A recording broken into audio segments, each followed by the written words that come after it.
Capítulo 4, os valores espirituais do sacerdote. Dentro desses valores espirituais do sacerdote, nós vamos estudar o simbolismo da condição física, o relacionamento, os símbolos das roupas dos sacerdotes e o símbolo da família do sacerdote. Nós vamos estar estudando toda essa parte simbólica. O sacerdócio é rico em representações dos quais podem ser extraídas várias lições para serem aplicadas à realidade atual. Esse conhecimento é fundamental, não só para a nossa reflexão sobre as verdades presentes na vida cristã, que fazem parte do novo contexto sacerdotal, como também para o enriquecimento da fé e a valorização dada por Deus aos homens, a qual nos fez reis e sacerdote. Ele nos fez, nós somos reis e sacerdotes. Aí no 4.1 fala sobre o simbolismo relacionado à condição física, viu? Condição física do sacerdote. Diz aqui: Deus recomenda que os homens levitas com problema físico não fossem separados para o exercício do sacerdócio, pois havia dois motivos. Dois motivos para poder executar perfeitamente o trabalho e oferecer sacrifícios a Yahvé. Requer o melhor. Ou seja, o sacerdote, aqui em Levítico 21, do 16 ao 23, Deus recomenda que os homens levitas com problema físico não poderia. Tem alguns problemas físicos? Tem.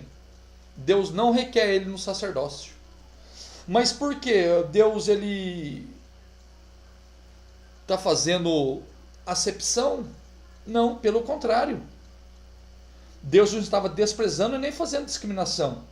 Pelo contrário, Deus estava sendo cuidadoso para com o trabalho com os homens fisicamente saudáveis e evidenciava o seu valor e zelo pela saúde daqueles menos favorecidos.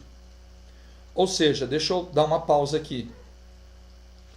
Vocês se lembram que o sacerdote ele tinha que matar o boi, o cordeiro. Já pensou? A Bíblia diz que os sacerdotes na época de Salomão, em um dia, eles ofereceram 1000 sacrifícios. 1000 bois. Será que é fácil matar boi?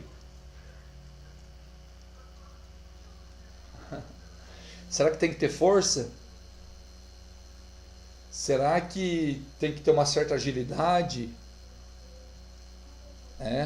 Na realidade, Yahvé, ele requer o melhor em todos os aspectos.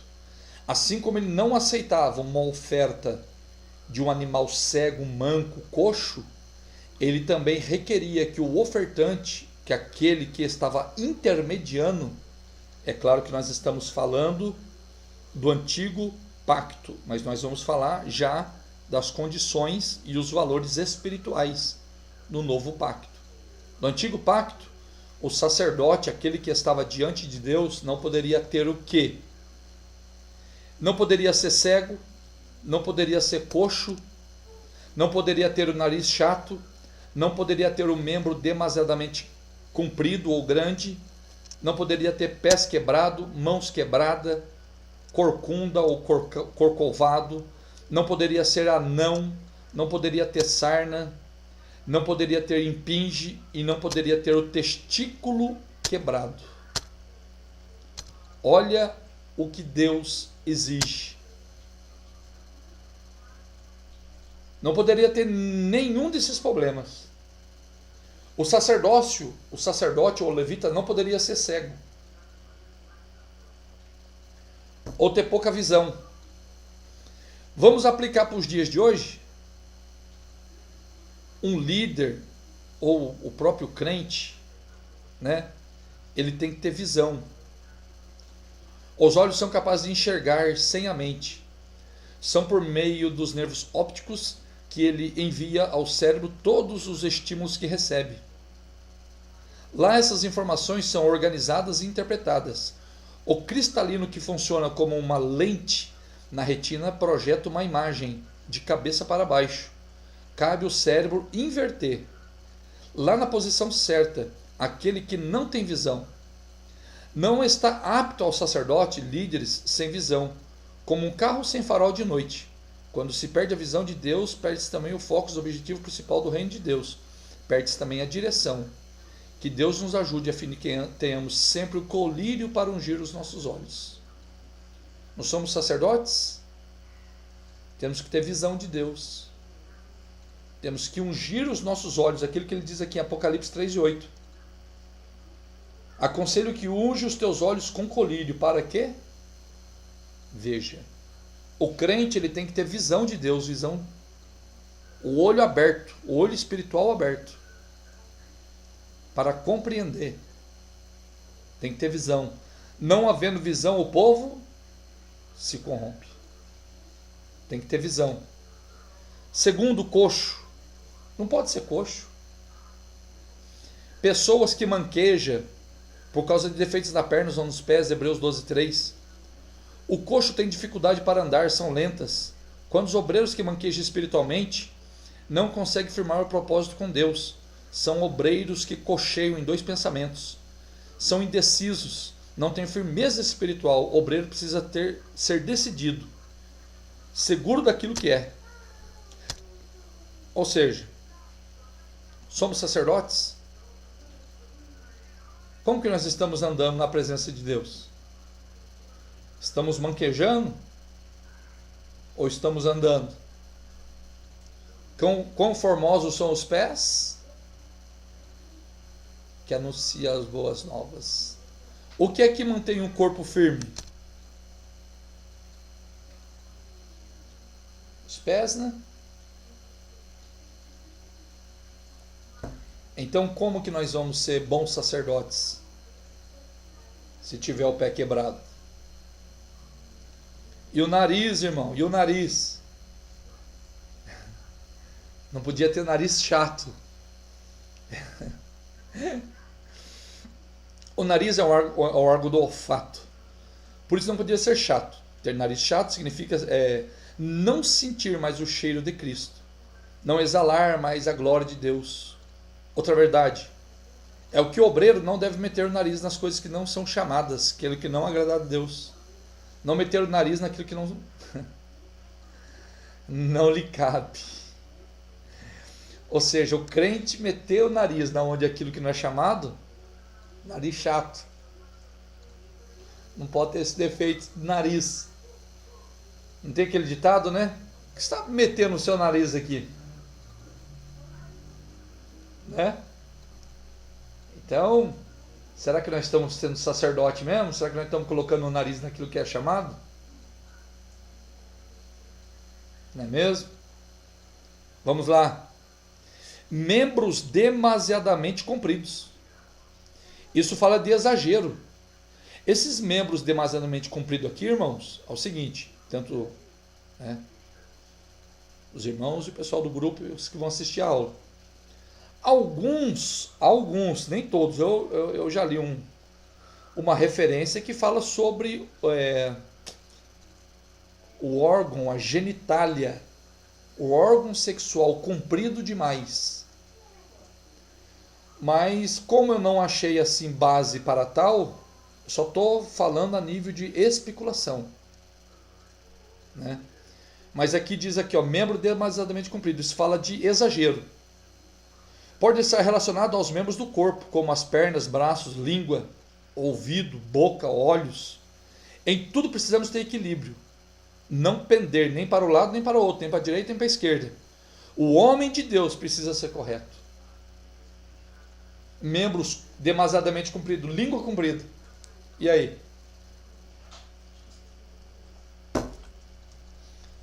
Olho grande.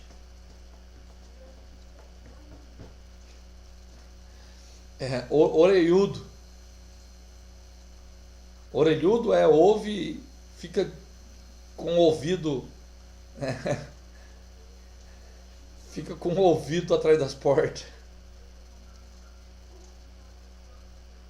Orelha de coelho, orelha de jumento, né? De jegue, né?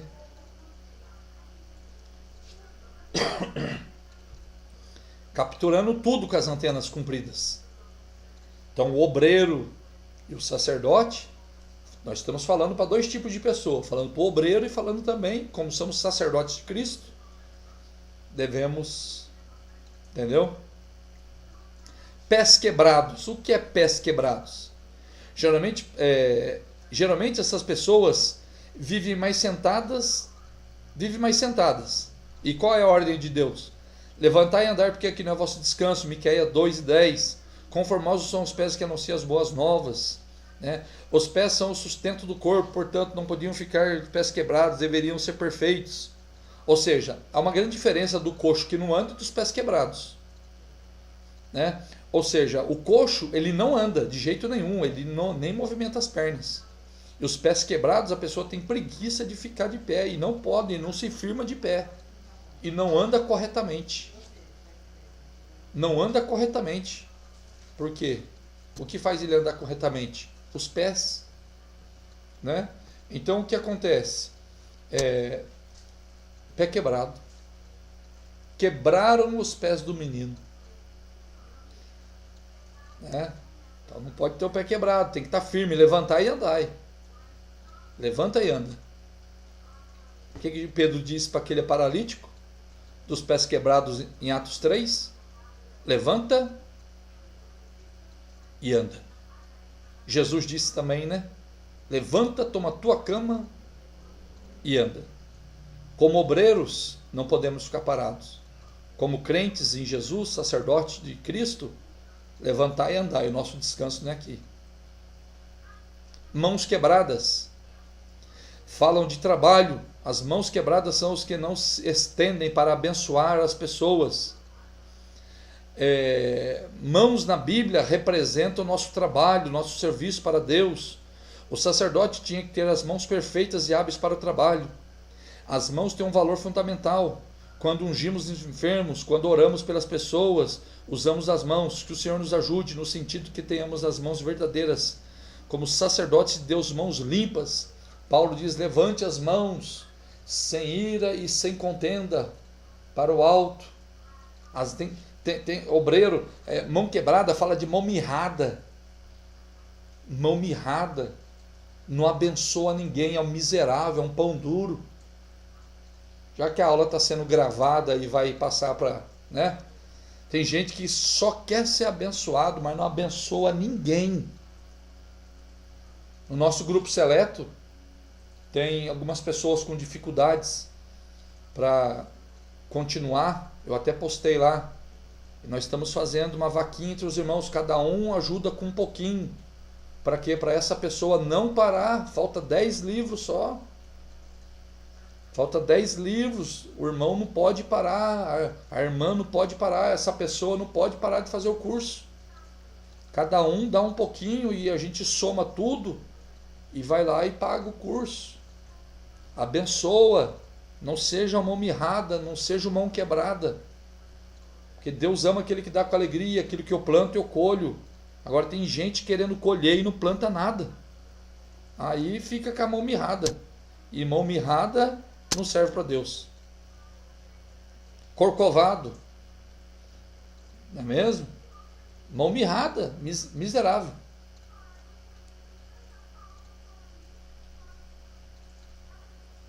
Não, já vamos terminar.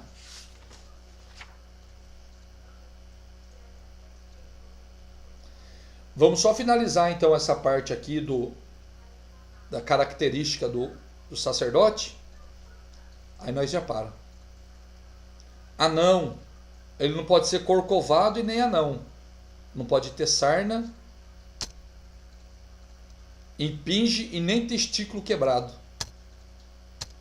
O que é testículo quebrado? Não pode gerar filho.